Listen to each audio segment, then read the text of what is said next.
Bants or bullying, bants or bullying. We're playing a game called Bants or bullying, bants or bullying, bants or bullying. It's rarely bants, it's usually bullying.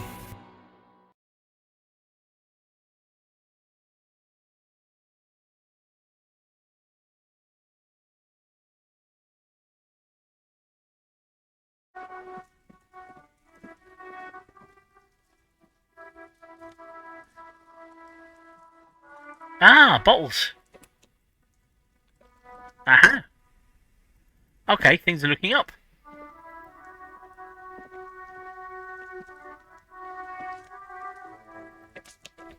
Excellent.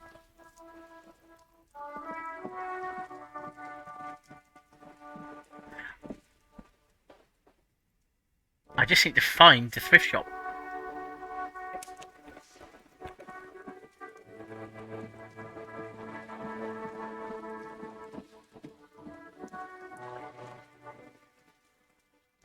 Did I try that door? I did not try that door. I will go back and try that door. Perhaps it is in fact the door to the thrift shop I've been looking for.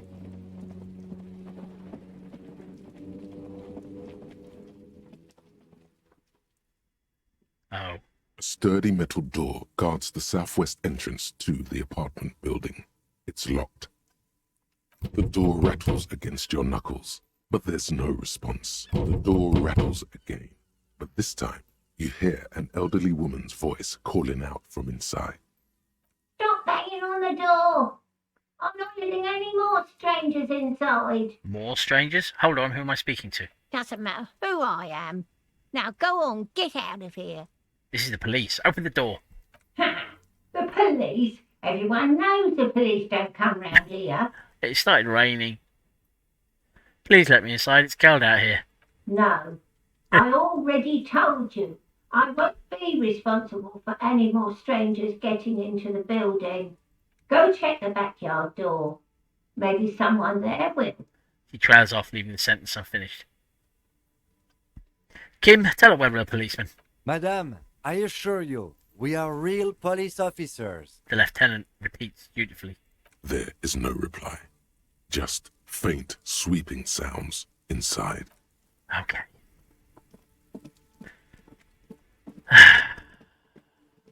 Maybe the woman in the bookshop will give me a job.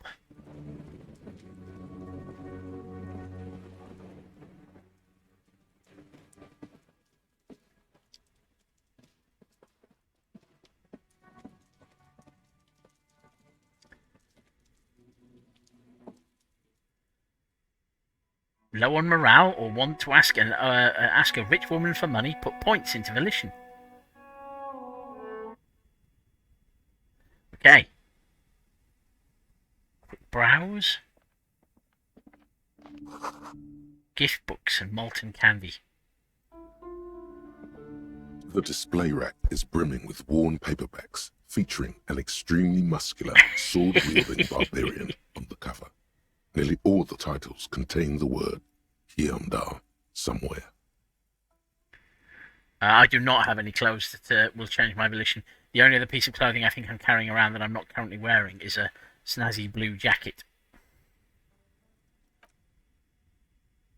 Oh, Man from Hyundai. A very popular series of adventure novels. They're awfully immoral and violent books. Why are they so popular? Is it because they're awfully immoral and violent? Blood and violence, scantily clad women, epic narratives, all those mystical things he encounters. They're bound to grab those with little imagination and nothing to do. What does it matter? They're all the same. However, the customer is always right, they say. If you're a novice of the series, I'd recommend Hyundalaman, the man from Hyundal. It's supposed to be a good introduction to the series. Look through the display of books. Rows and rows of Hyundalamen blur your vision.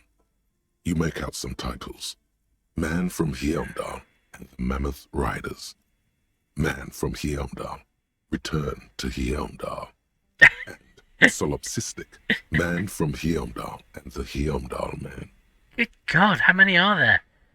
It's not like we're being self-published on Amazon Prime. Maybe 100. Man from Hyundal and the Sages at the End of the World.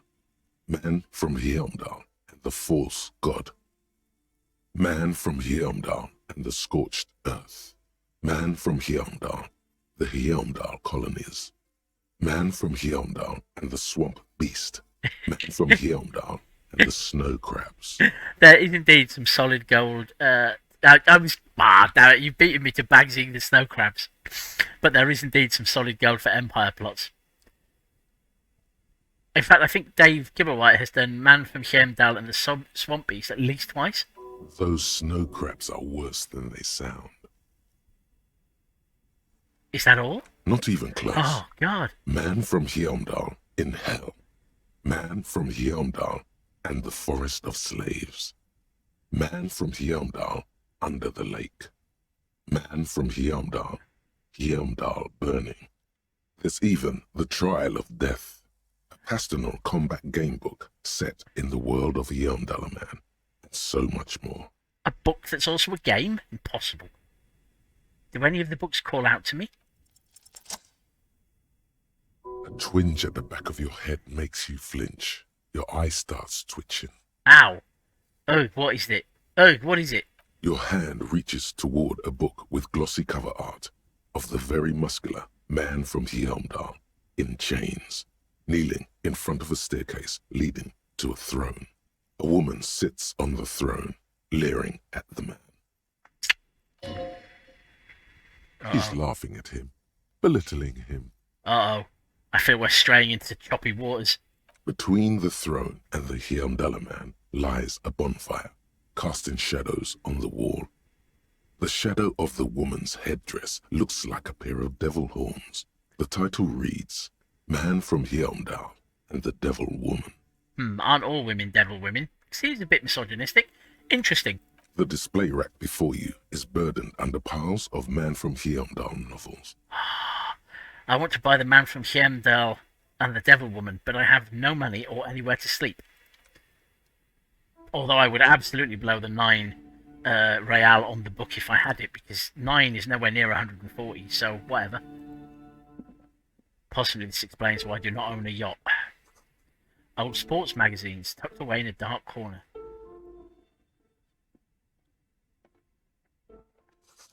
The book collects the national recipes of Arda.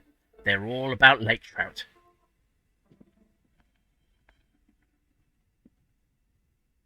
A small mountain of colourful board game boxes. There are numerous types of games for all ages. A lot of shelf space seems to be taken up by Wirral-related merchandise. Rella is suggesting that I might be able to have a yacht if I built communism. Storekeep, what board games do you have here? Look through the piles of Wirral-related items. An endless variety of source books, lore books, and codices litter the table. The topmost book is titled Welkin Compendium, 2nd edition. There's also a large hardbound tome with intricate cover art, The Hunters of Katawak, Boreal Creature Compendium, and a Pick Your Path adventure game book titled Tales of Wirral, Cavern of Velkrag. Anything that really catches my eye? There's a box that says Wirral, 3rd edition Mega Setting Supplements module. The side panel notes, a fantastique adventure board game, new maps and miniatures. A sticker on it displays 25 real. 3rd edition? Maybe if it was 4th edition. Nonsense for anemic Beano clods. Wow. Storekeep, what board games do you have here? Wonderful board games, sir. The Viticulturist is a classic for sure, or perhaps you'd like Archipelagos of Insulinda, a very educational game for those interested in geography. I sound a bit Euro. Raubritter is a fun game of economic competition, but can get quite intense after a while. We have games for the whole family. You can play with your children. Oh. Who are you going to play board games with? Do you have friends or family? Thank you, Inland Empire, for keeping me balanced. Do I have friends? Are you actually friends? Or just colleagues thrown together by circumstance? Oh, man. I don't feel as if I have any kids. Friends are technically like family. She fiddles with her pendant, thinking. For playing with friends, I'd recommend Suzerainty. It's a civilization building game where you build a civilization, then set off to brutally colonize and repress other civilizations. It'll cost 12 real. It might as well cost the moon. So what about all these morale things? Lousy auras there. No, role-playing games are popular among those types. You know, who are into those kind of things. Personally, I don't like it. Not at all. You cannot trust people who are into those kind of things. I've heard they turn people into occult enthusiasts. That they have rituals where they try to summon entities. Highly immoral stuff. You can still buy them, though. She looks at the table, crossing her arms.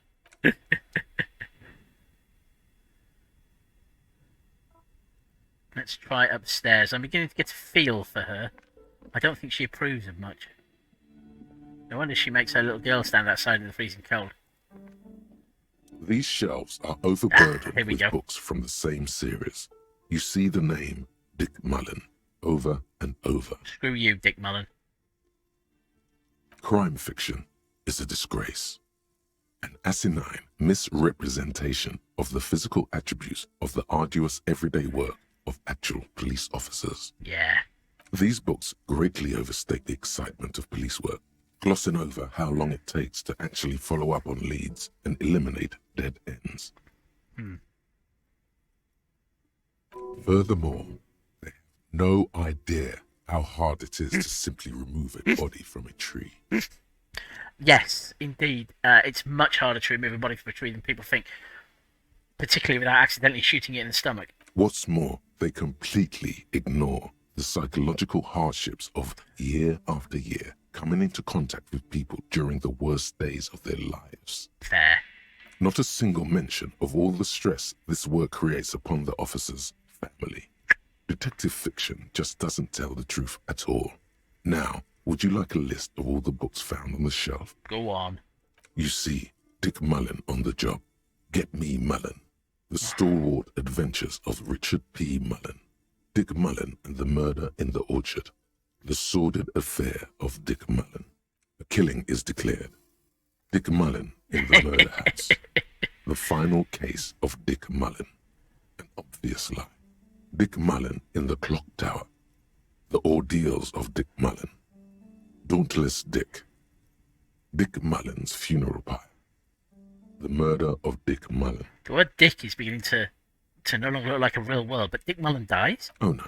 Turns out he faked it to solve a case. God. Are there any more? Yes, there's also The Dame Who Did It.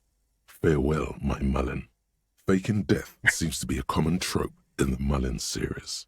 Morbid tales of Dick Mullen. A dark tide turns. Tragedy calls for Dick Mullen. Another one with fake death. And, of course, Dick Mullen, the murderer. In order to catch a murderer, Dick Mullen must become the murderer. This better not be subtext. Come on. This is not the way real police solve crimes. The real police are some 20 kilometers away, sitting in an armored motor garage. Thank you for that reality check, EDC. Come on, Chester. Tell the story again. A bald man turns towards a lean man and pats him on the back. Again? Man, I tell that one at least once a month. It's not that interesting. Chester replies. This is going to be something cruel about me, isn't it? The fuck it is. And these guys haven't heard it. You see, Chester here.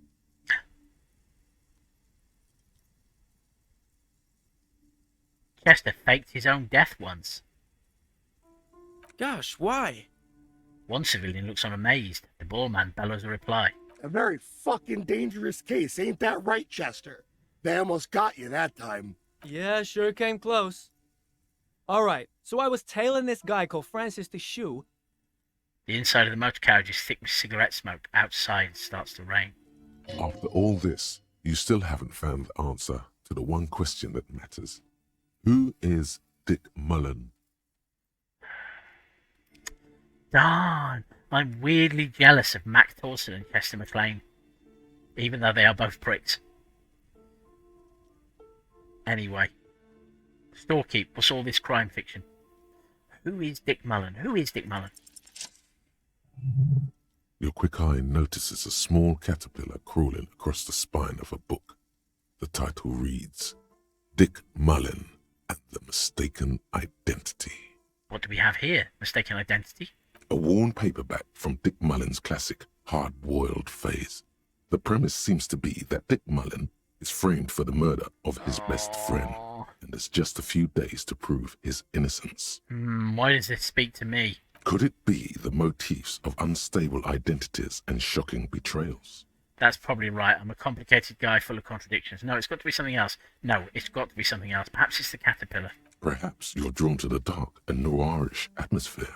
No, it's not that either. Is it because the smoking dame in the slinky red dress on the cover is giving you a hard-on? What? No, that's not what's happening. Yes, it is. The bulge in your pants is embarrassingly obvious. What? Relax. It's not that bad. Also, this means your blood flow is returning to normal. Good news, really. Shut up, electrochemistry, and leave me alone. Something the matter, detective? Nope, all good here. Casually adjust your pants. Kim, would you describe this woman as a smoking dame? I am not engaging in that sort of conversation with Kim Kitsuragi. Nope, all good here. Casually adjust your pants. The lieutenant nods. You think you detect the faintest trace of a grin on his face, but you can't say for certain. What's all this crime fiction? Oh, crime, robberies, murders, even sexual crimes. We're fortunate to have Dick Mullen and his stories to sort all that out. You're a police officer, apparently. You should buy all of these. They really do teach a person how to be a proper detective. 8 real of the 2 real 60 I've picked up.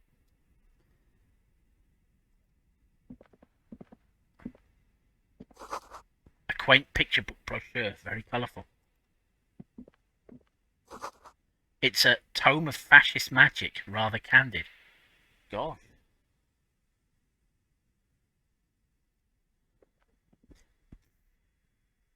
The plaque on the shelf reads, Biographies of Famous People. You see a large variety of names, none of which ring a bell. I wonder if the king's name is in here. Browsing through all the books with all their names makes your head spin. None of these seem important or relevant. It's all just vapid egoism. Suddenly, a particularly odd title catches your eye. It reads, High Speed Love, the tragic true love story of Jacob Irv and Alfie Delatraz, by one Cecilia Averbrook. What's it about? High Speed Love chronicles the romance between two of the finest tip-top tourney racers in history. One of them is the madcap driver, Jacob Irv. His blonde mane graces the cover. Next to Irv's life story, you see a slim biography of an Occidental rock star called the Anti-Star. He's famous for shooting morphine into one of his eyeballs and cocaine into the other. Clive is accusing me of being a pervert. That is deeply unfair. Next to that, Revacholian radio personality Guillaume Bevy stands in front of a rundown drug den. He's a permanent fixture on Channel 8, reporting on real-life crime and ruining cops' days. Guillaume Bevy. I really must insist you buy one of the books. You're Reading them is not for free. Do still browse, though, but not too long. Oh, dear. She understands she has erred against the customer and immediately corrects course. I'm sorry, I did not mean to rush you. You are browsing. Go ahead. Take your time. Time is commerce. Storkeep, anything of note in this shelf? I would say... The Greatest Innocence. Yes, most certainly. It's an important educational tool delving into the depths of history, religion, and their relation to innocentic power. Who or what is Innocence? A very influential historical figure. But surely I don't have to tell you that. You're a law officer, and law officers have at least some education. Fair. The book is also very daring. The author aims to re-examine the universal understandings of the innocentic system, creating a fresh vantage point and a shift in the tired order of things. I thought it was about which of these innocences is the coolest and greatest. Do you recommend it? So you recommend it? Great, I don't need to know any more. Great, I don't need to know any more. Shelves full of biographies of famous people, whoever they are. Now, I could buy The Greatest Innocence if I had 4 Real 70 instead of 260. The books are getting cheaper, though, as I work my way around the shop, so that's a positive. Maps. Several maps have been attached to a bulletin board hidden inside the alcove. They're held up by small pins. The board has come loose from one corner. The maps look old and faded. Your eye catches a map of Insulinda, a map of Revachol, and a map of Martinez.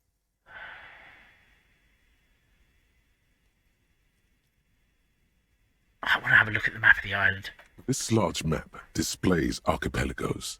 You see a constellation of small dots on the light blue emptiness of the Insulindic Ocean. The largest in the northeast is La Caillou. You are here. Another, far away in the southwest, Seminese Islands, Ile de Fantôme, Ozon, Laurentide, Pas à la Mer, Archipelagos, North Arcade Islands, all just specks of dust on the vastness of the Insulindic. On the edges of the map, the color fades into a blur of dotted lines, black and white. It's weird how there's a mix of different languages in the names of the islands. In the northeast, a dust mite stands on the north coast of Caillou in a bookstore. It's you.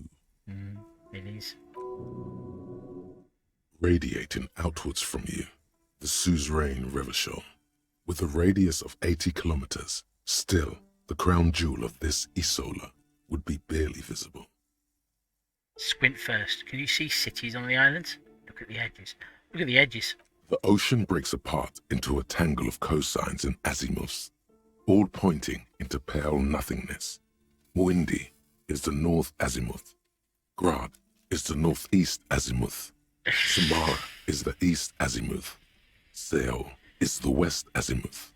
Isolas, they're called. I have been chastised in chat by Renner, saying it's weird how there's a mix of different languages might place me on dangerous ground as head of plot at Empire. Fine. Connections to other worlds. Words past the Insulindian, unknown to you. You only know you've never been there. You have little idea what they are. Distant stars, gods.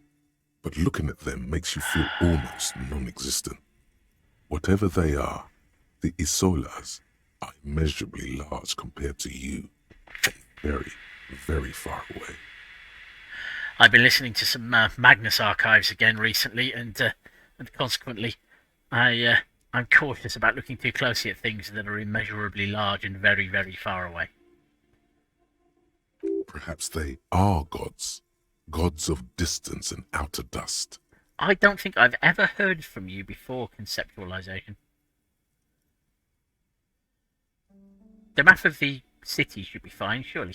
The north coast of a verdant island is shattered by the delta of a river. It is the River Esperance. Countless bridges put the shards back together, connecting city blocks to river islands. La Delta says a great artificial heart in the center, teeming with life forms and construction. To the east, rolling hillsides, Le Jardin, Stella Marie, the suburbs of Saint-Baptiste, swallowed up into the megacity. They sound rich to you. This is Revachol East. I will be very surprised if I ever visit Revachol East. And west of the river? Hudon. It's somewhere to live. Not bad. Then there's Jamrock. It's bad. People shouldn't live there, but they do. Then Forberg. It's almost as bad, and much larger. Then Coal City. It's the worst. And Martinez? It's so small you can't even see it on the map. No, wait. There it is. North of Jamrock, the strip of coast next to the Greater Revachol Industrial Harbour. It looks downright despondent. It's almost Coal City, to be honest. It's odd. I thought Jamrock was north of... Oh well. I'm not good at directions. No, Coal City is worse. A charred limb. Rain falls on its slick black streets. And then there's the burnt-out quarter in the heart of Jamrock. Is it cold in this bookstore? Or is it just you? I don't know, but again, I feel we are moving into choppy waters. No, this is somewhere to be. This is all you have. But it's still something. Streets and sodium lights, the sky, the world. You're still alive. He said. Look at the map of Martinez. It's not really a map. It's a tourist thing. A picture postcard with buildings on it, drawn from an isometric perspective. A date in the upper right corner says 48. So 3 years out of date. Still, it's detailed. Could be pretty useful for scouting ahead. You see the jagged boxes of an industrial harbour, even the whirling in rags there. It might be nice to have an actual map. Storekeep, can I buy these maps, and do any of them cost 2.6 real? I'm sorry, officer. The map of Martinez is the only one available. Okay. The other two are not for sale anymore. And besides, you could scarcely afford them. Okay. They're quite valuable, though they might not look it. The map of Martinez is 90 cents, though. Yes! Why is the one of Martinez so cheap? That old thing. It's an out-of-date map of a tourist location that never was nor came to be. From when some design studio people tried to spruce the place up 4 or 5 years ago. They also renovated the horse statue, set up those coin-operated viewers, and designed the new street lamps. What happened to them? They didn't get that far, for some reason. A shame the project never got going. Would be nice if someone fixed Martinez up. All these ruins are bad for business. I could buy the map of Martinez, or I could try and steal it, get caught, and disappoint Kim Kitsuragi. Fuck it. Always good to be informed of your surroundings. Fingers crossed.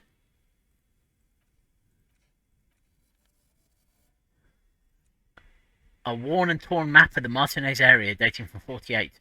The title on the top reads, Bienvenue à Revachol. It's a bit out of date as it was originally created by a design studio in a failed attempt to spruce up Martinez and turn it into a fancy tourist location. A worn map features the patchwork grid of the streets of Martinez, with directions to appropriately touristy locations. Year 48 resides on the upper right corner. Clive was trying to persuade me to steal it and said that Kim wouldn't mind. I think that you might not have my best interests at heart, you know. Trace a path through the grid. Your finger moves through the various streets, across Rue de Saint-Ghislain and Rue Saint-Sipar, over Saint-Brun and Martinez North. Finally coming to a halt on the spot where you are currently standing, although the map gives no such indication itself. This map is much less useful than Google Maps.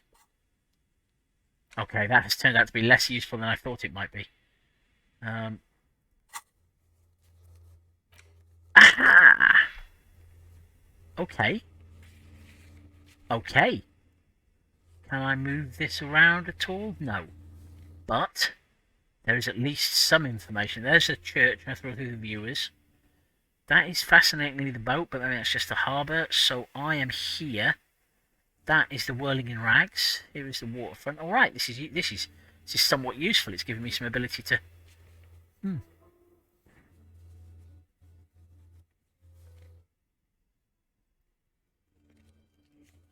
Ah, okay. Yes, sorry. I see what you're saying now. Right. Okay, so that's why Kim was showing there. Because these are marked on my map. That is useful. Thank you, Clive. Yeah, shut up, electrochemistry.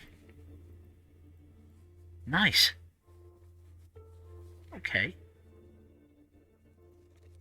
Those on white are available to try now. Oh dear. I wonder why that is. Perhaps because I put some clothes on or something? Yeah. Okay, that's useful. Well worth the 90 cents, which wasn't getting me any closer to paying my damages anyway. Right.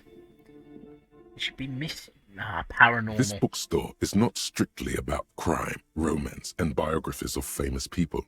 There's also a wide range of paranatural literature. Let's look through the shelf. Amidst the various books, you find one written by someone named Matthias W. Dundas. It's about wholeness, unity, balance.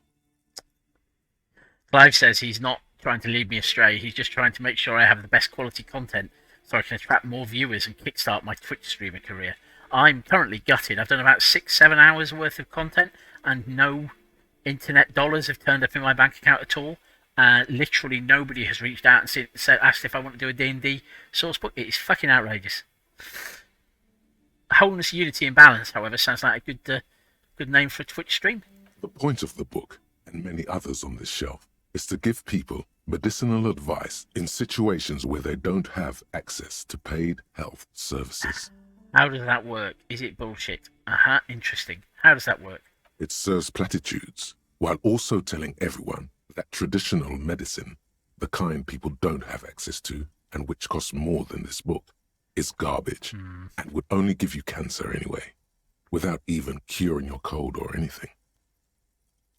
Wholeness, unity, balance, on the other hand, can basically take care of anything. Though it is important to note that it's bullshit. When it's up to your mind to heal yourself, then it's because of your mind that you're ill in the first place. Apparently, I should be trying to average about 20 viewers per stream. I think I'm so far averaging 2-ish. So, that's certainly a number that's in 20. It's your own fault if you're ill. Got it? Fuck you. Does the book say anything else? The book features chapters on topics such as how to find magnesium. It even lists plants you can harvest magnesium from. How to continue drinking if you're an alcoholic who has destroyed his liver. And there's even a chapter on the ancient Seraise tradition of using duck gallbladder preservatives to treat and prevent sexually transmitted diseases. Pre and post factum apply. Nothing worth buying. This is just mundane garbage. What's even paranatural about this? What is even paranatural about this? Inland Empire. Find something truly otherworldly. Yeah! Because I've heard about the curse, I'm getting a bonus to this. I knew talking to that small girl about curses would pay off. Get me a spell The book. throbbing in your head increases with every passing moment you gaze at this shelf. Don't pass out. Suddenly, as if out of nowhere, a small green book becomes apparent. The title of it reads, Medicinal Purposes of the Pale. The Pale has been mentioned before. Was it by the corpse? What's the Pale? The book contains very little explanation on the matter. This knowledge seems to be taken for granted. My loins are not throbbing again, Clive. What's this book about? The book contains descriptions of various pseudoscientific therapies, alternative medicines, and folk remedies involving the Pale, also known as le territoire. The territory. For example, it recommends vigorously swatting one's naked body with a venik or hand broom, made from the leafy twigs of a young birch tree from the near Pale. Yes, my loins are throbbing again, Clive. Even better if you can find someone else, preferably a large man dressed in nothing but a towel, to thrash you while you're spread naked and helpless on a cool slab. Sounds painful. Sounds invigorating. Sounds peculiar. Seems to be missing from the bottom there. I do not like the idea of lying on a slab and being thrashed by a large man in a towel. It is supposedly invigorating and good for the circulation. What else? It also recommends consuming distilled spirits like vodka or whiskey that have been aged in the Pale. Readers are instructed to cover these jars in a shallow hole just inside the Pale and leave them there for 30 to 60 days, depending on the potency desired. And what does this pale aged liquor do? Among other benefits, it is alleged to restore a damaged liver to perfect health. I should probably get my hands on some of that. What else is in there? How is that possible? I think I've heard enough. I should probably get my hands on some of that. For general health and well-being, readers are encouraged to take regular strolls through the Pale, though a sidebar cautions readers to limit each stroll to less than an hour. What is the Pale? These strolls promise to cleanse the mind of worries and the body of toxins, especially if the perambulator performs this ritual in the nude. Nudity figures prominently in a number of these prescriptions. I was about to say, there seems to be a lot of nudity here. This is exactly what you need. Is it Inland Empire? I mean, mostly I'm predisposed to listen to you, but running around naked, I suppose I can be naked reasonably easily. I just take my clothes off. I don't know. I don't want to be the party pooper, but this pale territory sounds sort of dangerous.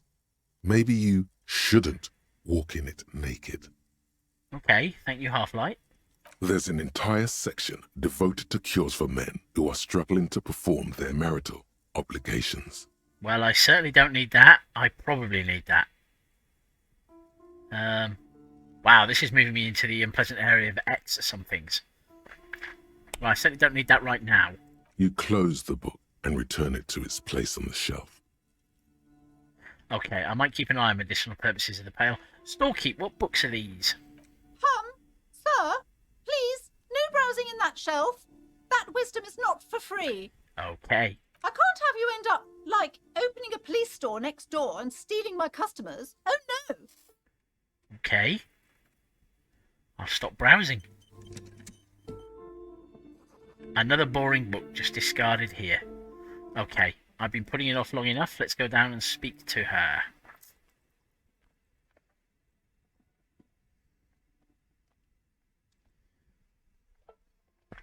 Welcome to Crime, Romance, and Biographies of Famous People. My name is Plaisance. The clerk extends a greeting. Be welcome, and please take responsibility for the energy you bring into this space. Oh dear. A golden pendant hangs around the woman's neck in the shape of what looks like a tiny fish head trapped in amber. Before we go on, you seem to be well off enough. Can you give me some money? I feel there won't be an opportune moment to ask later. A curious pendant you're wearing, Nario eyes mysteriously. So are you the owner of this store? No thanks. Before we go on, you seem to be well off enough. Can you give me some money? Sir, don't be ridiculous. I certainly will not give you money. I would be doing you a grave psychic disfavour. One has to earn one's success, even if one is a police officer. Handouts are nothing but manipulation. All they do is make you dependent. Son, you got destroyed there. What an idiot you are. Thank you, physical instrument. Your mysterious pendant. Oh, yes. Helps to have an anchor in these times. She clutches the pendant and narrows her eyes as well. I, the owner. I am. The proudest owner of our little shop of culture. Her voice is high-pitched, as if to give it more penetration. I don't like her glasses either, particularly. She has fine-tuned her voice to find the most welcoming approach for attracting new customers. It doesn't work. What if I want to buy a book? I would need money. The girl outside mentioned that this place is cursed. Your daughter is the one standing outside the store, right? Annette, yes, my daughter. I hope she wasn't slacking off again with her nose in science fiction. Tell me, was she at her post doing her job like a proper girl? Yes, of course. Wonderful. Did you talk to her? Yes. Great. On a scale of 1 to 10, how compelled were you to buy books after talking with her? Her opinion of her daughter depends on how well she lured you into the store. 10. She's certainly very polite and helpful. I'm not going to grade a human being. I don't do that.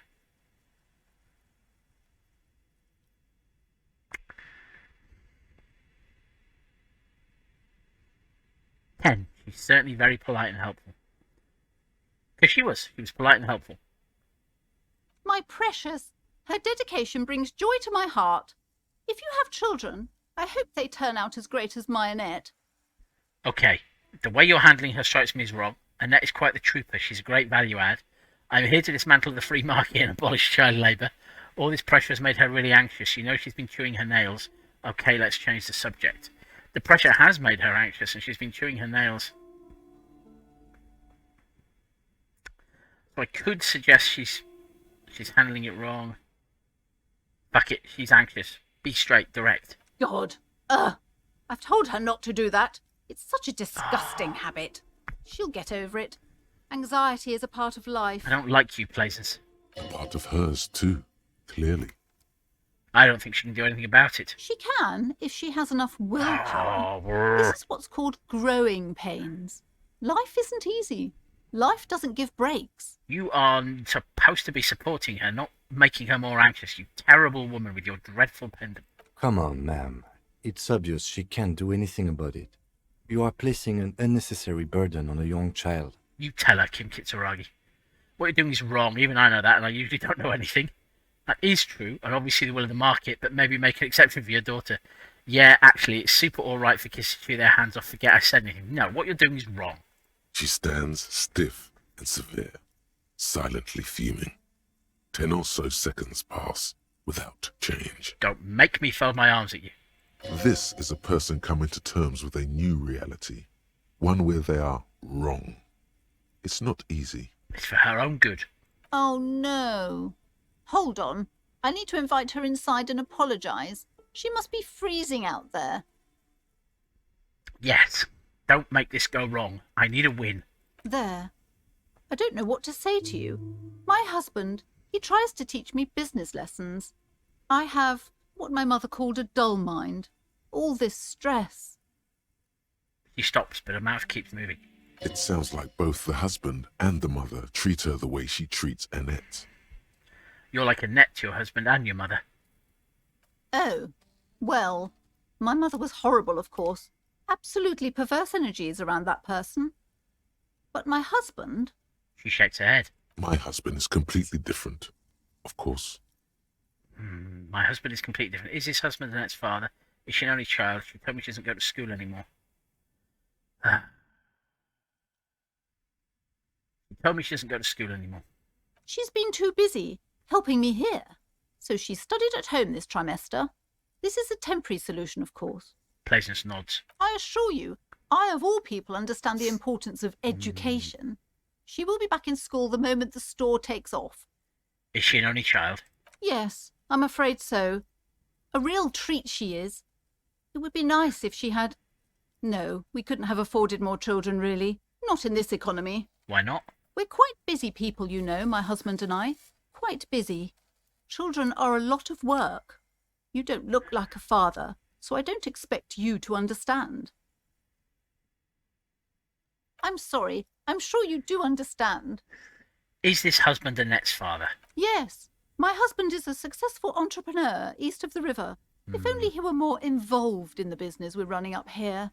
No matter. Soon we'll both be off for Grand Couronne. Wait, Grand Couronne, what's that? And your husband's also involved with the bookstore? He made the initial investment. Since then, he's been what you might call a silent partner. I'll bet. The woman looks aloof, her features much softer. Occasionally she glances at her daughter's silhouette. What if I want to buy a book? Goodness, you were already doing good, browsing the shelves. Why'd you stop? Don't you feel compelled? Go, go. Get back there. The books await you. So what kind of books do you have? Everything is on the shelves. Take a look yourself. The shelves compel you, don't they? Ever since I first picked up my first weirdly oval egg-shaped gemstone in Baldur's Gate, I have been compelled to click on shelves that light up when I hover over them. She's attempting to mentally direct you towards the shelves. She only wants you to buy the goods. She doesn't care about the books. Do you even know what books you have for sale? Truth be told, not really. My sister brings in most of the goods. I'm sure it's all very literary stuff with well-written prose. You are the worst kind of person. But you don't learn about the important things in life from fabricated stories. You are the very worst kind of person. Wait, shouldn't a shopkeeper know about her wares? Where do you learn about the important things then? All torn. But yes, come on, say something terrible. The truth is available if you just know where to look. And you have to open and free your mind to understand. She nods at you cryptically. All right, I'll take a look then. She smiles and nods, seemingly relieved. Farewell for now, book peddler. Right, let's see what's behind this curtain. I've been eyeing it since I came in. You see a set of tattered curtains blocking the way to another room. A strange cage-like trinket dangles from the curtains.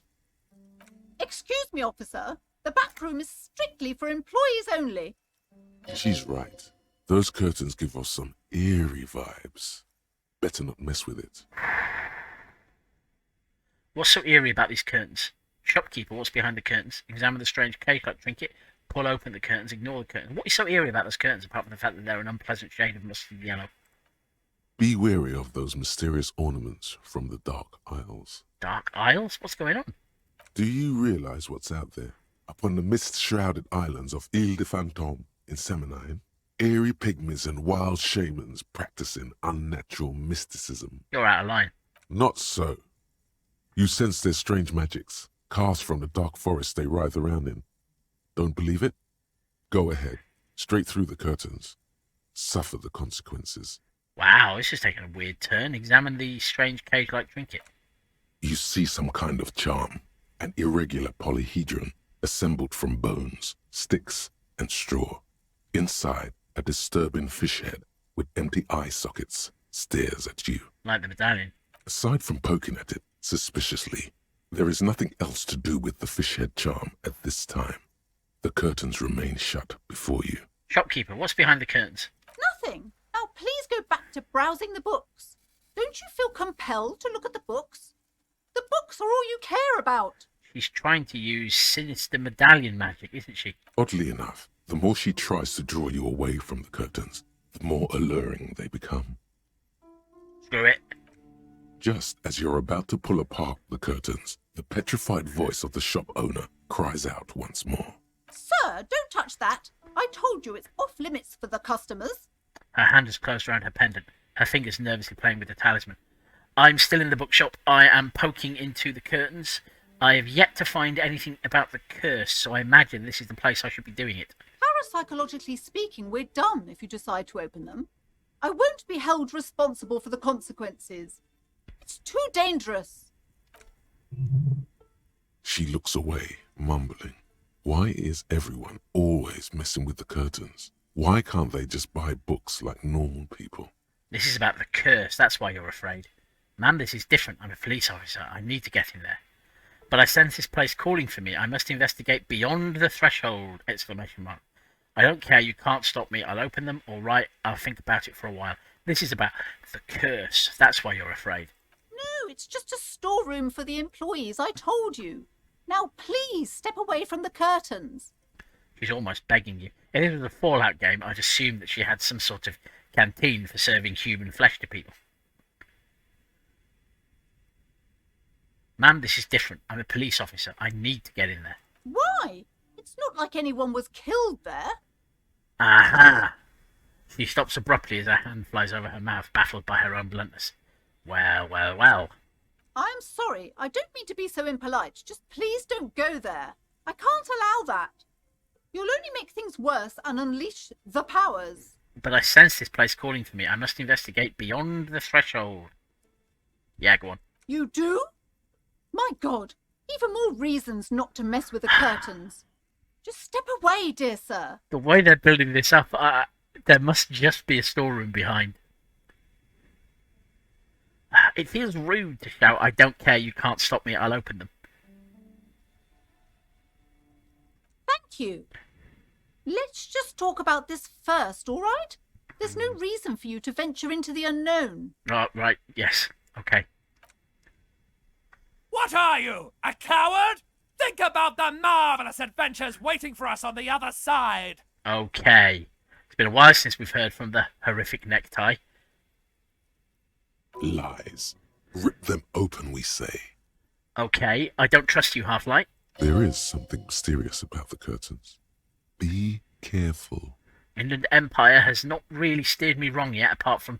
No, he told me specifically not to open the thing that would make me collapse. The curtains, tattered with age and covered in dust, hang before you, as if taunting you.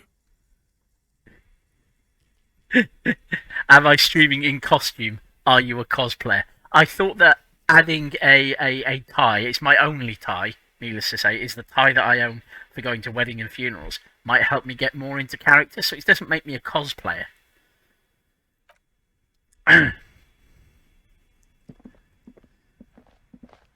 Okay, let's talk about these curtains.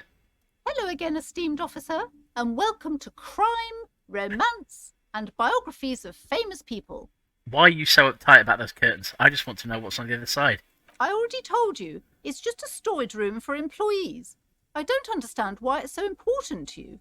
Just let it go, officer. Go buy some goddamn books. You're supposed to be drawn to the books. You are clearly sinister. Well, no, you're not sinister, but this whole compelled and drawn thing. If it's just a storage room, then why does it have a Seminese ward protecting it? If it's just a storage room, then it wouldn't hurt if I just peeked inside. It's not like it's cursed, right? Why does it have a Seminese ward protecting it? It's just for decoration. She wavers under your gaze, mouth pressed into a tight-lipped smile. Then something breaks. Asking questions insistently works again. Okay, fine. It's just because this place is cursed, just like everyone said. They don't call it the doomed commercial area for nothing. Doomed commercial area. I like that. Are you happy now, officer? Happy that you've ruined everything? She closes her eyes and starts mumbling something to her pendant. Take it easy. You've broken her resistance. Pushing her further will gain nothing. How does the curse manifest itself? Why didn't you just tell me right away it's the curse? Have you sought help from anyone? Right, I don't want to push her further. Have you sought help? Yes, I've contacted numerous parapsychologists and even a pair of Simonese mediators. They provided me with the wards. She nods at the strange cage-like trinket on the curtains. The wards help to keep the doom at bay and protect us against the darkness that lies further in the building. Even though now I fear, it's not enough. How does the curse manifest itself? Is your pendant part of the wards as well? Point at her necklace. I think the pendant is for trying to hypnotise people. Oh, this? No, it's a special Himian amulet, blessed by desert pygmy shamans, with a Pygmies spell of compulsion. It's to compel people to buy books. I bought a postcard, if that counts. There are numerous spells cast throughout the store. I had the books anointed with a different inducement spell, for example. It's guaranteed to boost sales 15%. How does this curse manifest itself? I bought the map, yes. And Clyde pointed out to me that I can use it to find out where white skill checks are as well. It certainly helped. I was having some difficulty visualising the town because the open world is so zoned in, potentially. The curse is so much worse than you could imagine. It's a disease, eating at the very foundation. A shiver runs through the woman as she looks round the dimly lit store. It's the curse of financial distress, of ruin and bankruptcy. She peers at the curtains again. I have very little to lose. Didn't that curtain just move? Oh, stop messing with me, Inland Empire. Okay, I'm a little confused. What does that mean? Annette mentioned that the previous tenants have experienced some financial troubles. Wait, that's it. I was hoping for something more paranormal. A curse is still a curse if it ruins and bankrupts you, but Annette did mention that there were financial troubles. It's not just that, officer. We're dealing with something supernatural here. It's the cacodemons feeding off bad business practices and disappointing income statements. It is? There's something wrong with this building, I can tell you. Ever since I arrived, I've sensed an eerie lingering presence, as if I was unwanted here. Is it a presence that doesn't want you to be here, or is it perhaps you don't want to be here and are projecting? Sounds familiar. Strange. I feel unwanted too. What does it mean? Don't mention it. I feel unwanted too. Truly so? Perhaps the dark energies are leeching off you. You shouldn't stay in the store too long. It may be dangerous. Why didn't you just tell me right away it's the curse? It is a bit emo, yes, but I am feeling quite unwanted. Even the people who are being nice to me, with the possible exception of the cryptozoologist's wife. Oh no, actually, the gardener was reasonably pleasant. And I did like the poetic lorry driver. So, yeah, it was a bit emo. Sorry. It's not good to talk about the curse, not in detail. The negativism, it's dangerous. Talking about the void wraiths angers them. Wait, aren't the void wraiths the bad guys in Star Trek Deep Space Nine? Such wraiths may prove a formidable enemy. Suit up. Okay, physical instrument. Apparently you want to punch ghosts. Would you like me to take the case? I could investigate, see if the curse is real. Most certainly not. Oh. I don't want anyone who's not familiar with the psychic arts to get involved in this mess. Stay away. Leave the spirits be, so they can return to their slumber. Psychic arts? Sounds right down our alley. I had a few more questions. Convince her to let you investigate the doomed commercial area. Drama. I don't remember drama. But I've got a 72%, so do it. Slither up to her, you silver-tongued fiend. Show her what world-class perfidy looks like. Okay. Wait, what if I don't want to lie? Mom, I came here to help. I've handled paranatural situations before. Wait, what if I don't want to lie? You're not lying. You're giving her peace of mind. The means are thus justified. Wait. You're not Inland Empire, you're drama. I don't... Ooh.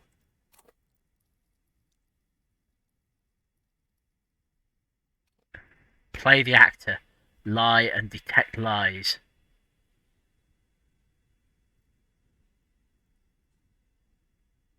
Okay. Ma'am, I came here to help. I've handled paranatural situations. I might not be lying. I don't remember any of the situations I've handled before. Are you sure? Don't think I haven't seen charlatans before. I sense the psychic emanations from afar. The sleeper beyond calls out. I have returned from the void, a paradetective from a long line of paradetectives. I didn't sense the psychic emanations, but I have kind of returned from the void. So that is actually both of these are emo. I've moved into emo street. What would John Haynes say?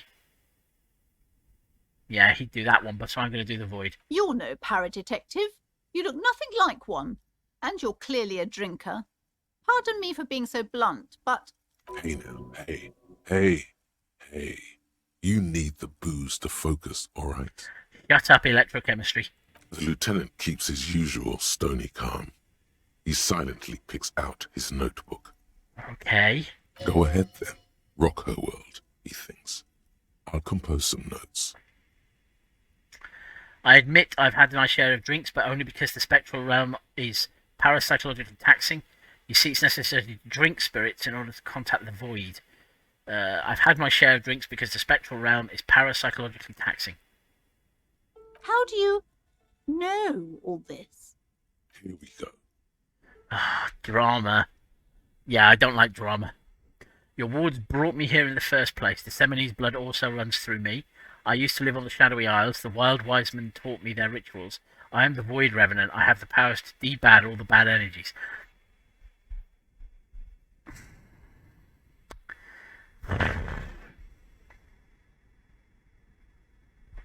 Your wards brought me here in the first place. The Seminole's blood also runs through me. You're part Simonese. Oh, it means our meeting couldn't have been mere chance. The hand of fate guides us. I wish I could remember why I'm trying to resolve this curse. Oh, well. But I am not the only one at risk. I have to think of my daughter.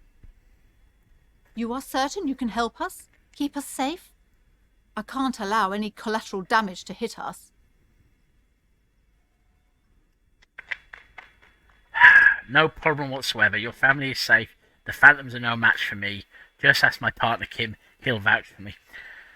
I don't want to drag Kim into this because he's pure and righteous, and I don't want to get him involved in lying about the paranatural. So, despite all of my experience of reading Hellblazer, I'm going to go with no problem. Phantoms are no match for me. Everybody's going to be fine. If you promise, good officer, then you might be our last hope. Do you swear it? A hand on your heart, on my honour.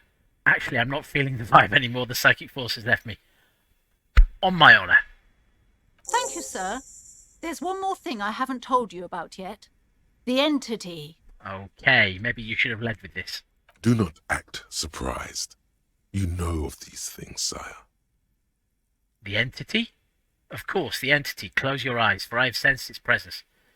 Oh, go on, in for a penny, in for a pound. You have? The entity takes the form of a woman, a witch probably. I've suspected that she must be connected to the curse ever since I first saw her. Did you know that she lives inside the chimney? Chimneys aren't big enough for that. Chimney, the passage between heaven and hell, of course, and she was on the book. Yes, that chimney is part of the building's central furnace, and it's enormous. She has barricaded herself behind some metal security curtains. God knows what she's doing there. Wait, this is sounding less like an apparition and more like somebody using the secret passages that I've heard about. Some unnatural magic, I assume. You should go find the entity and ask what happened to all the companies in the building. What is the source of this curse? Here's the key to the warded door behind the curtains. Take it. Oh, and please do return to me after you've looked round. I'm quite anxious to know what she has to say about the curse. What you discover in there. Unbelievable darkness and ruin. Oh, come on, Inland Empire. Cheer up.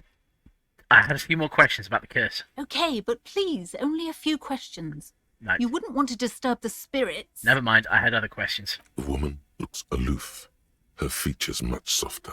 Occasionally she glances at her daughter's silhouette. Farewell for now, book peddler. Okay, so that oh, wait a second. Rigorous self-critique. Oh. Okay, sorry, cop. Here it is. Hard facts from the man you are. You once jerked off in the locker room and were caught. You held a young woman by the arm and kept her in your apartment for 20 minutes against her will. Oh. That's right. These are not flights of fancy. These are real deeds, Harry, emerging from the darkness of your past. You tried shooting a fleeing suspect in the foot, but hit him in the pelvis, crippling him for life. And, above all, you let life defeat you. All the gifts your parents gave you, all the love and patience of your friends, you drowned in a neurotoxin.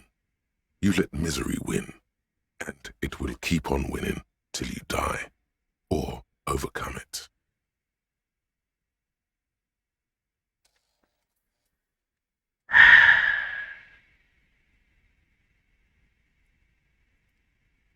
Okay, so there we go. Intellect and something red check failures heal. Season mocked red check failures heal 1 health. So basically, if I screw up red checks, ones that I can't repeat, I get some healing, and I can put my pain threshold even higher if I want to. I'm not sure I want to keep that thought, but it's still calling me Harry.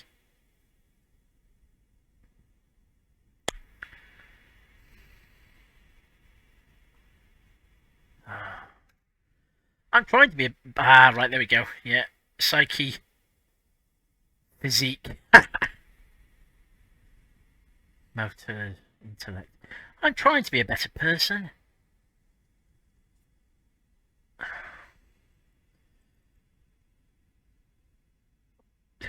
I mean, what did you expect from a thought that is just you wallowing in your own shitness for hours, says Renner.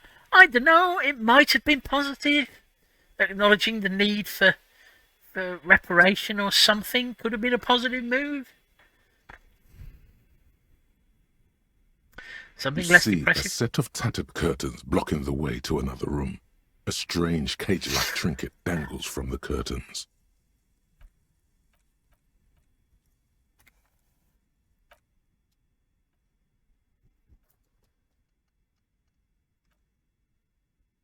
No reason. Acknowledging the need for other people to validate your report. Stop picking on me. You see a set of tattered curtains blocking the way. There, they're open now. You see a dimly lit room full of dusty furniture and trash. A doorway stands in the back, covered in dozens of scary little Seminese wards, your shadow looming over it like an omen. Indeed, who is Harry? I shouldn't assume Harry is his name just because the text is claiming it is. The corpse was claiming I was called Harry. Oh!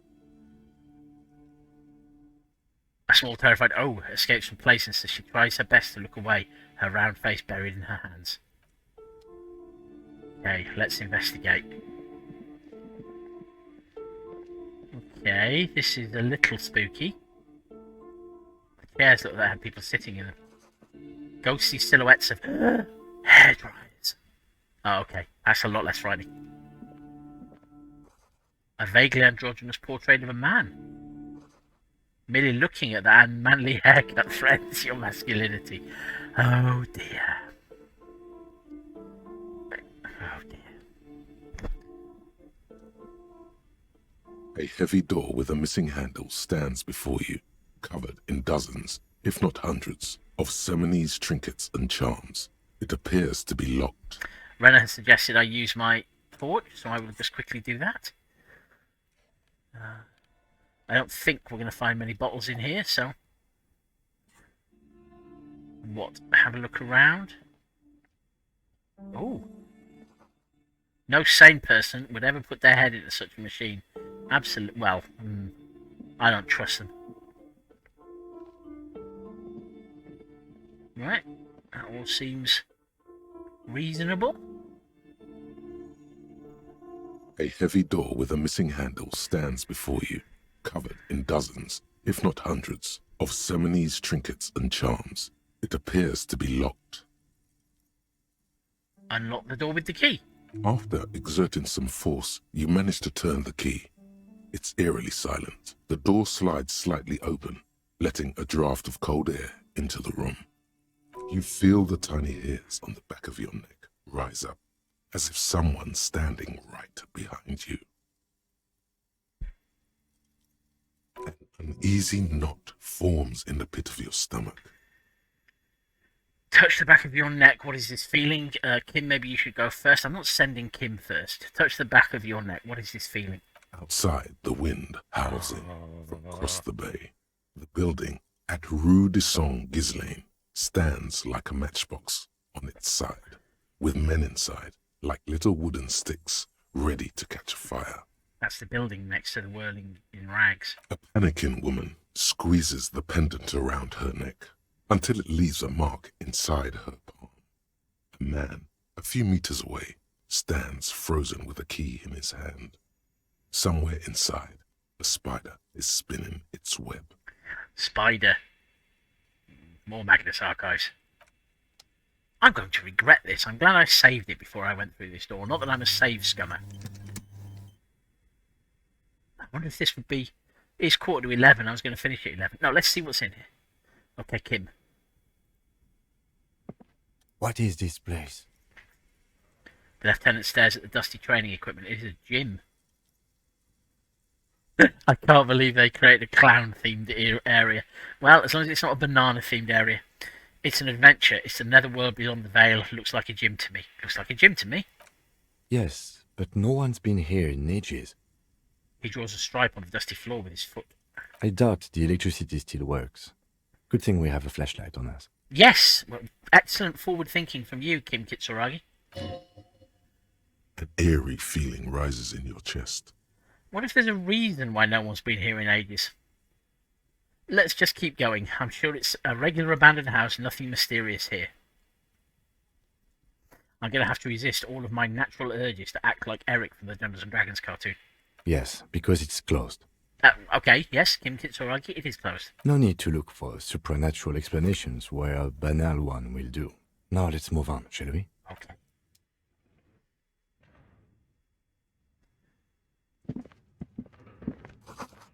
Sand is dripping from a punch bag. But was that a noise?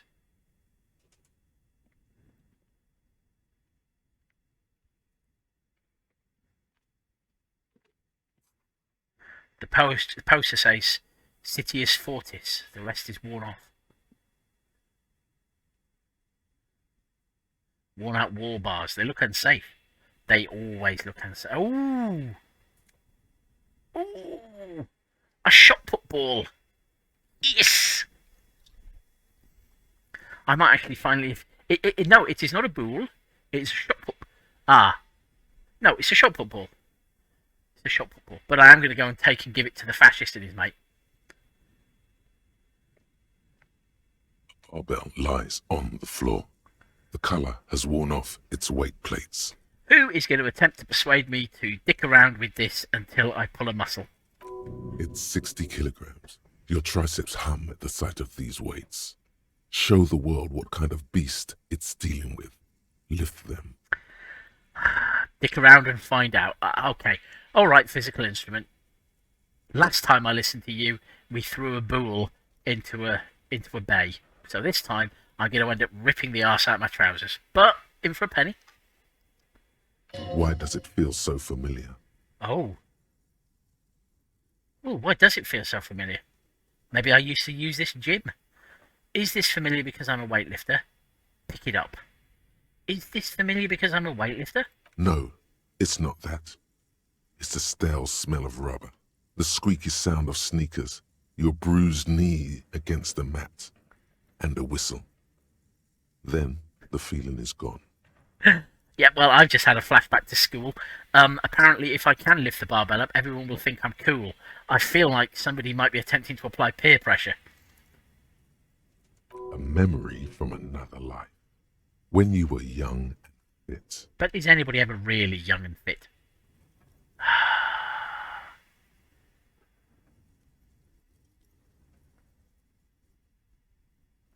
Let me just double check that I'm not wearing any equipment that knocks my physique down. I am not. And my stylish jacket doesn't help. Although, interestingly, it does shut half-light up. But I'd lose my EDC, so okay. The barbell waits patiently on the floor, like a dog for its master. Here we go. I could be a wrestler. I've got a... Oh, Harry, you mean? Probably not. He doesn't look like a wrestler. Up we go. Nope. Rip the arse out my trousers.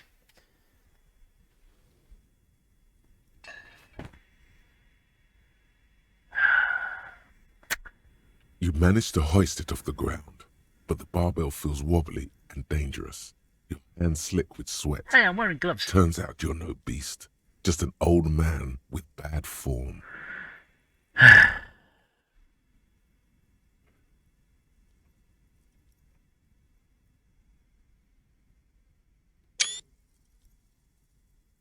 See? See? This place is cursed. I think you might be right, Inland Empire. Fuck you, you stupid barbell. Seems like I'm a bit out of shape, or maybe these gloves just suck. Whatever, weightlifting is for the intellectually impaired anyway. Say nothing. Fuck you, you stupid barbell. I'm going to kick this barbell, and I'm going to lose another point of health. Weightlifting was never my favorite either. The lieutenant is obviously handling you. Thank you, Kim Kitsuragi. At the station gym, I mean. I prefer running. It clears your head.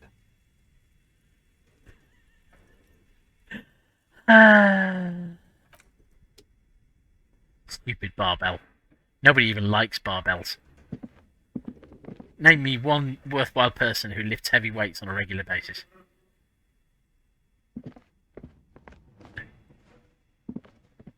Okay.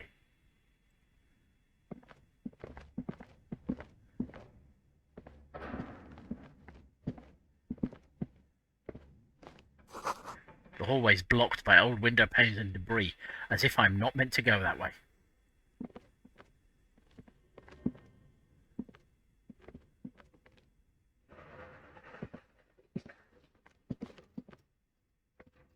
Ooh. This is getting a bit sinister now. A large demijohn full of strange liquid. Wild animals stare at you in the dark, stuffed and mounted. Poor animals. No rest for their bodies after death. I don't like this place. I don't like the fact it's playing spooky music as well now. Oh, fuck, what is that?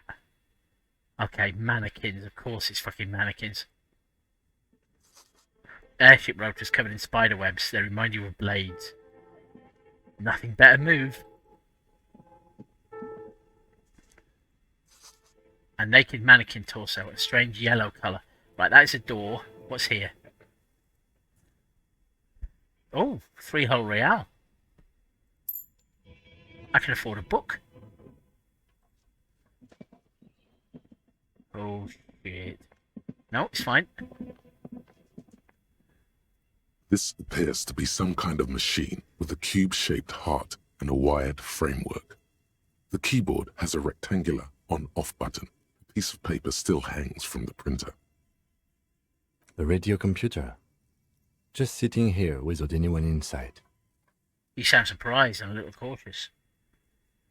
I'm going to have a check on this first. There's diagrams here. Your flashlight slides over an old green chalkboard covered in scribbles, sketches, and schemes, like some ancient cave mural. With some sort of elf warrior on it. Some of the writing has faded with age, but you can still make out sections here and there. Photos and drawings have been pinned to the board. Check the drawings. These lithe, pointy-eared creatures appear to be different types of welkins. You make out autumnal candle welkins, casting wax-based magic. Okay. So this is about role-playing games or something. Translucent welkins, with organs shining under their skin. And even ether welkins, hailing from the vast emptiness of sidereal space. You can't set a good role-playing game in space. Fact. Who are all those creatures? Fantasies of a tortured, feverish mind? Maybe this place was used as a game design company. One of the welkins, towering among the rest, appears to be different, however. Examine the Welkin. This is important. It's Vara Hamira, a high welkin, his face white and scarred like cracked marble. This is clearly a Welkin supremacist. The note says, all non-Welkin races will be purged. That looks like a computer password. The Haldor, the Twarg, the humans, and even headless men, all of them, purged. Imagine a world filled only with Welkin, Green Welkin, Dread Welkin, and the High Welkin to rule them all. Fucking elves. An inordinate amount of time has gone into drawing these little welkin creatures. Why would anyone spend so much time on this? Maybe they were doing a comic. Who are these creatures? Who drew them? Are they real? I have so many questions. One of them is a Welkin supremacist. Well, this has been educational. Let's move on from the Welkins. One of them is a Welkin supremacist. Political commentary. That one has a great beard, too. Lieutenant nods at the Welkin's facial hair. Good beard. Why would anyone so much... What are these creatures? Who drew them? Are they real? I have so many questions. They're clearly not real. In fact, I was reading about the Welkin board game like minutes ago. Why would anyone spend so much time on this? Some people really like building a world, I think. Even if it's just for a game. Oh, was that meta commentary from you, Kim Kitsuragi? Well, this has been educational. Let's move on from the Welkins. Just look at those details. So much effort. Now, again, if I didn't know that subtext is a tool of cowards. And for what? All gone. Oh, okay. Yeah, thank you, empathy, for bringing me back to the depression. Let's The check photo photos. collage depicts barren, icy landscapes wrapped in perpetual night. You see permafrost and glacial landforms, dead trees grown in under the snow.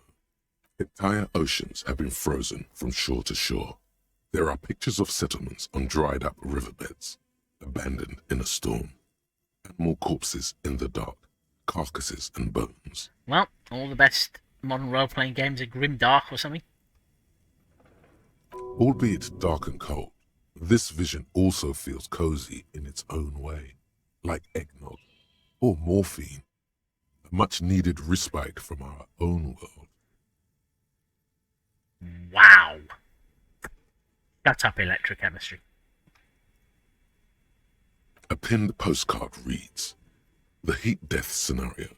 A desperate fight for geothermal energy engulfs the world as Wirral becomes untethered from its sun, drifting through the universe." Wow. This is a monthly calendar from the year 50. Year ago. Cryptic words like sprint, daily minimi, and GPI span the marker-drawn grid, the grand scheme of production and money. Madness. Nobody has ever produced a worthwhile game by using project management. Everyone is constantly teetering on the edge of the abyss, an abyss of production. These squares look orderly, but beneath them is chaos, worry, pain. Keep reading. What happened? I'm feeling called out by this whole section. It is unsettling me. As time goes on, the numbers in the boxes grow rarer and rarer. The board becomes an empty snowfield in the final days. Only failure and regret dwell in this region. Looks like they didn't make it. A note in the bottom left corner of the chalkboard says, "See the prod schedule filament for details." The handwriting is only partly legible, but you can still make out 3 slogans: "Call in, tune out," "Wirral untethered," and "Heat death of the universe." Outside, a cold wind wraps the building in its bosom. Snowflakes in the wind. An old woman passes what the locals call the doomed commercial area. She tries hard not to look at the bookstore windows. It's unwise. What a perfect time for me to complete another thought.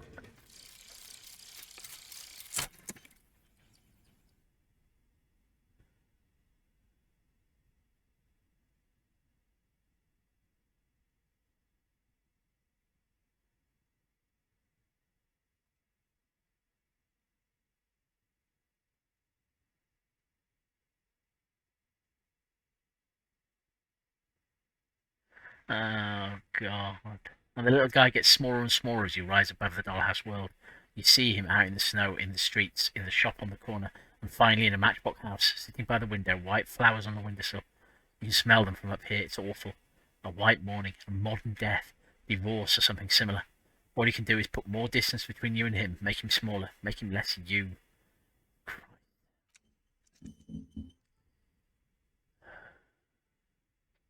Still, I guess I've got 20% zoom out distance, so that's cheery.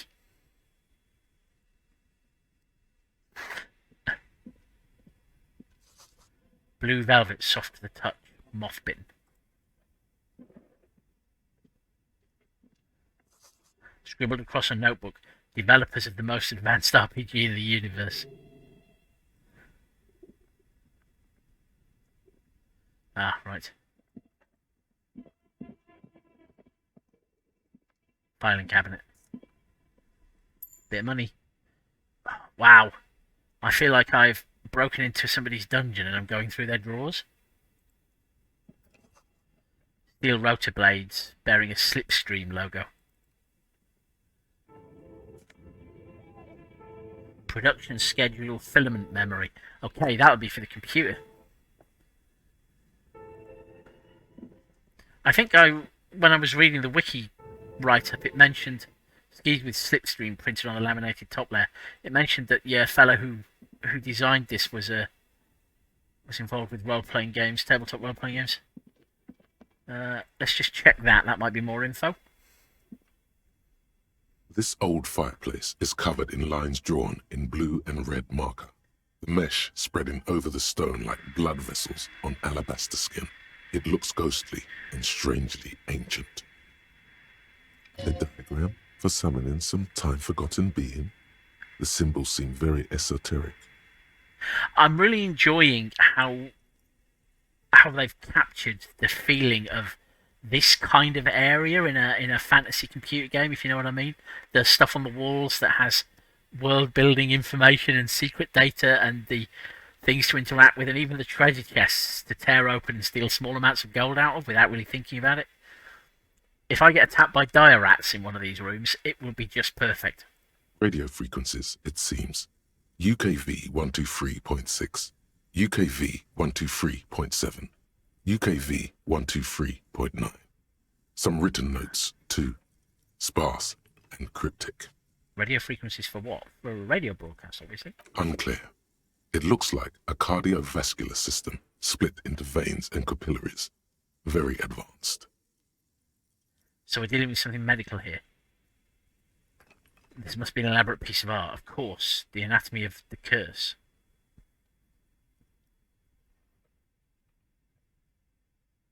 So we're dealing with something medical here? You think so? The web is comprised of radio stations, all lead back to one red heart, titled the Game Master Frequency. A note says, this one can listen in on any station it wants. Oh dear, I've accidentally spoiled Clive. Sorry, man. On the other hand, you just accidentally spoiled me by letting me know that radio frequencies is something you're chasing elsewhere. So I suppose we're even. Looks like a surveillance program. Wait, who's the game master? If it's a game, then who's playing? If it's a game, then who's playing? Whoever decides to call in to a call-in station, it looks like. Okay. All of this is gone, left unrealized. All right, okay. My God. It's as if the less money they had, the more ambitious their project became. Oh, man above. Anyway, that has no relevance to anything real world. It's just made up fiction stuff. We laugh. The schedule. I know doom when I see it. The company was running out of funding. Very called out, Renner. Yes. What else? Squint at the lines. Nothing. It's just lines on marble. An echo from times long gone. No one has used the fireplace in ages. Right. Let's have a look at this computer. The dusty radio computer sleeps on its wired frame, forgotten and unused. The keyboard has a rectangular on-off button. A piece of paper still hangs from the printer. Do you think I should turn it on? We have one of these down at the station, but I never really learned how to use it. This sounds like exactly the kind of machinery that I, with my intuitive stroke punching based approach to puzzles, will interact with perfectly. The machine lights up like some prehistoric animal stirring from its slumber, revealing fluorescent play and print keys on the keyboard. The hatch on the machine's central compartment is wide open. Look inside the compartment. It's empty, like a beehive without its brood. Some cables have been left dangling, disconnected. The filament you have would fit perfectly inside the compartment. Insert the production schedule. Like a smooth draw, the filament slides into place. On the keyboard, the play key starts blinking. A bar of fabric right above the keyboard starts producing a soft hum. The sound of static seeps through the machine's planar magnetic driver. I love the way they put the technology together for this. Have you stirred the ghost of the doomed commercial area from its rest? Could this be its dismembered heart beginning to flutter? Possibly. Oh no. It was already glowing and now it's also making a sound.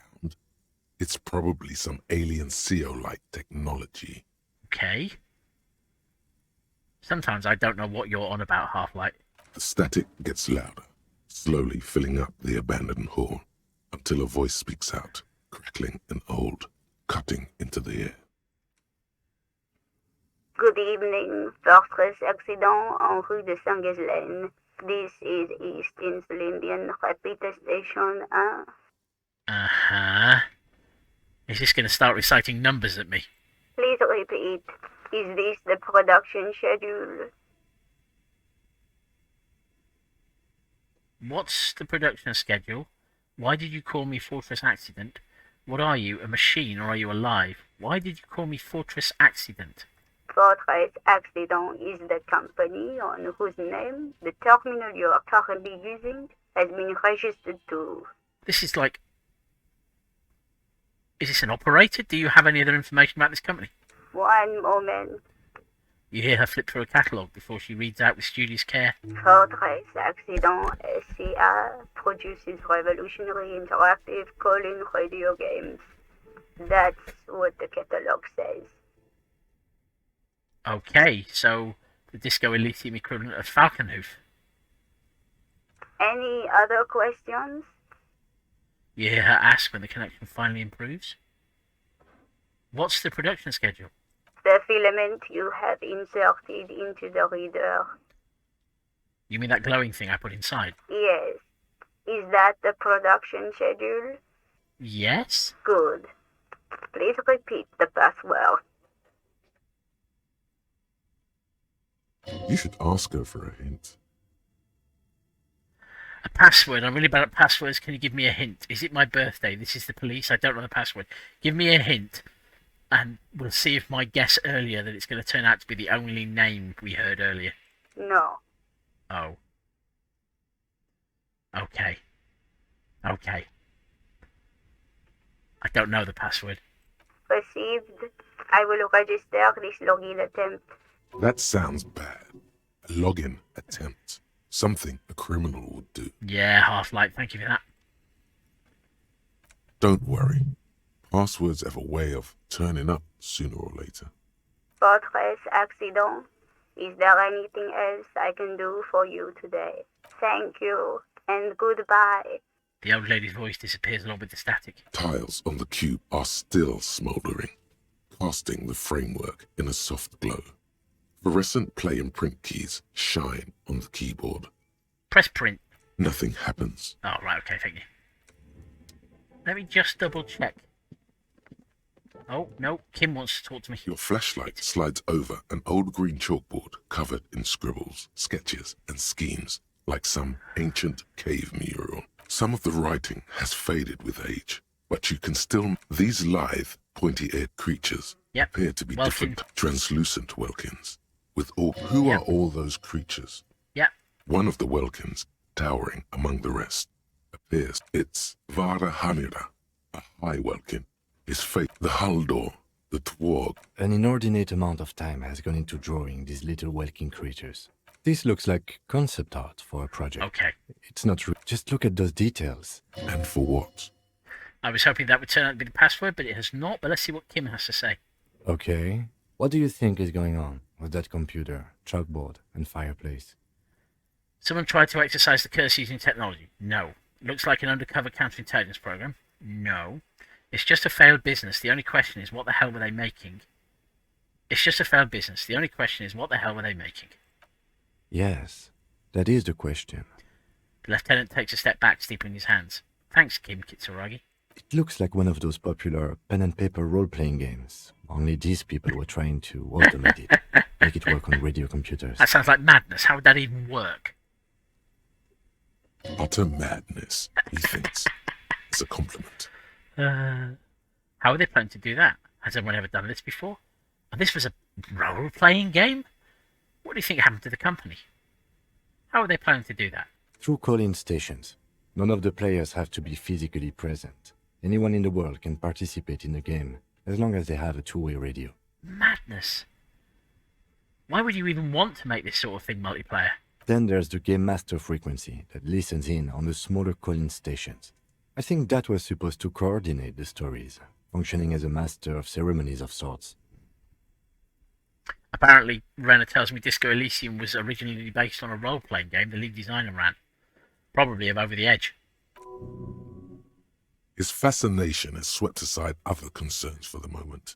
He's a little hooked. I am refusing point blank to engage with the fact that you, electrochemistry, are the one who are talking to me about role-playing games, so shut up. And this was a role-playing game? Indeed. Those Welkins are a dead giveaway. Role-playing people love that stuff. The world looks like a modified version of the WeWorld board game, with hit death thrown in. Has anyone ever done this before? Not to my knowledge. They make automated games in Graz, Messina, Königstein. You know, places with industry. But I don't think anyone has attempted to create an interisolary game before. We just don't have the technology. Perhaps we could save Martinez by turning it into the new Blizzard. No idea. They stopped filling out the schedule on the chalkboard. Ah, but they might have continued doing it on the filament. Indeed. Wow. It's ambitious and untethered from reality, but... The lieutenant tilts his head, thinking. They were insane if they thought they could do this. It was just a play to keep money out of their investors' pockets. The curse got them. I see no other explanation. The world is cold and lonely. This would keep it company. Let's finish it. It's too late for that, I'm afraid. Looking around the derelict room, the pipes howl and a rat crosses the floor. Was that rat, do you think, waiting in a dark corner somewhere for exactly the right cue to run across the floor? Okay, let's keep moving. I don't know, Kim Kitsuragi. I think you're being a bit too quick to say we couldn't possibly...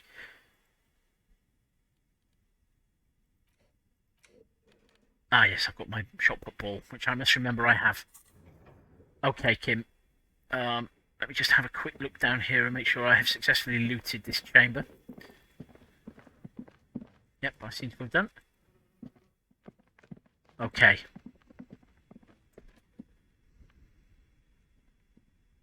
There was another door back there, wasn't there?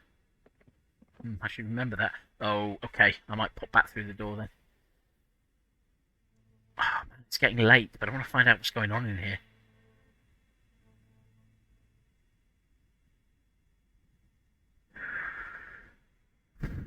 And why there's a giant bear that has a refrigerator for a tummy.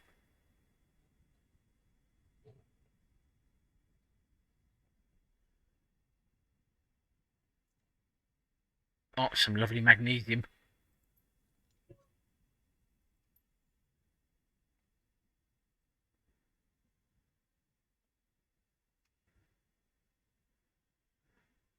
You see a terrifying ice bear with a strange compartment in its belly. The door is covered in frost, and the bear's eyes are glowing red. I think I looted all the cupboards, Renner. Certainly all the ones I saw. But there did seem to be another room that I hadn't poked around in. This ice bear is a hyper carnivore. Be careful. It's not a real ice bear, Half-Light. What is this thing? It looks like a giant ice bear. Crap, open the door. Back off. What is this thing? It looks like a giant ice The bear. lieutenant doesn't answer. His eyes are glued to the animal. A sharp slice of light shines out from its mysterious belly door. It's not as if the thing is going to fall over or turn out to be full of rats. A gust of freezing cold air rushes to greet you. You hear a low grumble as the bear regulates itself. This is the inside of a refrigerator. Okay, are there any small children in there? The lieutenant takes a peek inside. His hand has found the holster of his gun. Right, I'm not going to tell Kim to relax. I'm just going to look. The shelves are empty. All you see are crumpled ice cream wrappers with the brand name, Revachol Ice City. A handwritten note has been attached to the door. The fridge is huge. What is a giant bear-shaped fridge doing in an abandoned cellar in the first place? It's a very good question. Good question. It looks like an ice cream fridge. The lieutenant reaches for one of the wrappers. He studies it in the light. So they try to sell ice cream from the hypercarnivore. I know. What an unfortunate marketing choice. It seems like everybody has been just making constant bad marketing choices. What is even worse, the bear is still costing them money to this day. The lieutenant points to the red snaky cable running from the fridge. The fridge buzzes with energy. The electricity bill on this thing must be catastrophic. Take the note. You pocket the note, and the little fridge magnets keeping it on the door. A friendly cartoon bear smiles back at you from a glossy cellophane wrapper. It looks nothing like the fridge.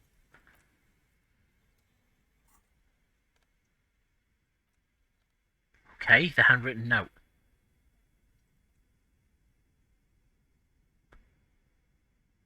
It still bears some marks from the fruit-shaped kitchen magnets that we used to secure it. The note is written with a blue pencil on a piece of lined office paper. No, right, Renner. Kitchen magnets have left spots on its surface. I think I should probably leave it here as well. I was planning to stop at 11. I'll finish reading my note, and then I think I will save it off and go to bed myself. This is fascinating side quest. It's only 10 to 8, and I still have nowhere to sleep. Does it say anything interesting? Lieutenant leans closer to read the crumpled note over your shoulder. This is tangential at best, but the lieutenant's detective instinct is still active. Thanks, EDC. Someone has scribbled, "S. I can't believe the off-site copy is still here. The illiterate ginger kid keeps stealing stuff from the studio, so I had to hide it somewhere safe." Okay. You'll find the filament memory with the off-site copy in the frozen ice cream maker. Please take it home, ASAP. It's important. I'd do it myself if I lived in a civilized place with a freezer. Take care. Sully Swaff. I wonder who wrote that note. Who's the illiterate ginger kid? It's fucking Kuno. Do you have any idea where the frozen ice cream maker would be? I wonder who wrote Looks the note. like someone from that radio game company upstairs. I'm a little surprised they just left their property lying here. Maybe they had to leave in a hurry. That's a plausible hypothesis. Thank you. Who's the illiterate ginger kid? Really? You don't have a single guess? You mean Kuno. Oh, I'm sure that child would love to get his hands on the filament memory. Even if he doesn't know what to do with it, he'd probably try to pawn it for speed. based on our encounter. Yeah. I'm going to make that kid's life better somehow. I don't know. I assume it's somewhere close to the ice bear fridge. Okay.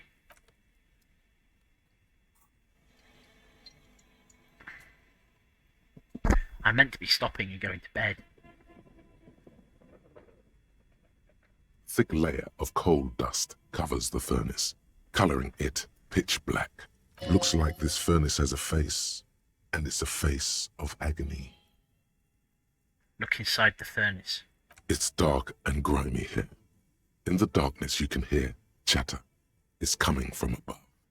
A voice or several voices talking to each other. Near the smoke chamber, upstairs. What are you doing? The lieutenant asks when he sees you climb halfway inside the furnace. I'm hallucinating, or maybe it's the entity. I hear the murderer of the hangman talking. I'm not sure, Kim, but I think I can hear someone talking upstairs. Wait, really? You should investigate. See if someone's upstairs.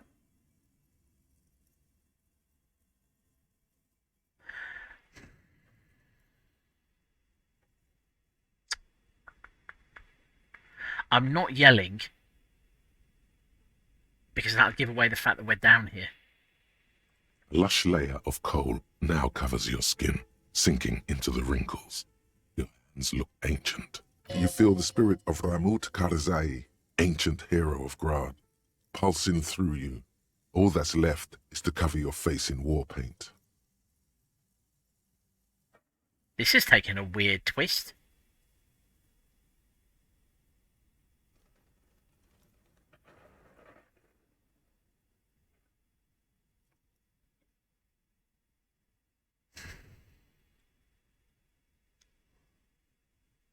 No, I'm fighting the Yes, urge to be crazy. how grown up. The furnace agrees. The lieutenant seems relieved as well. Right, yes, we will do a proper look round next time we are playing. Damn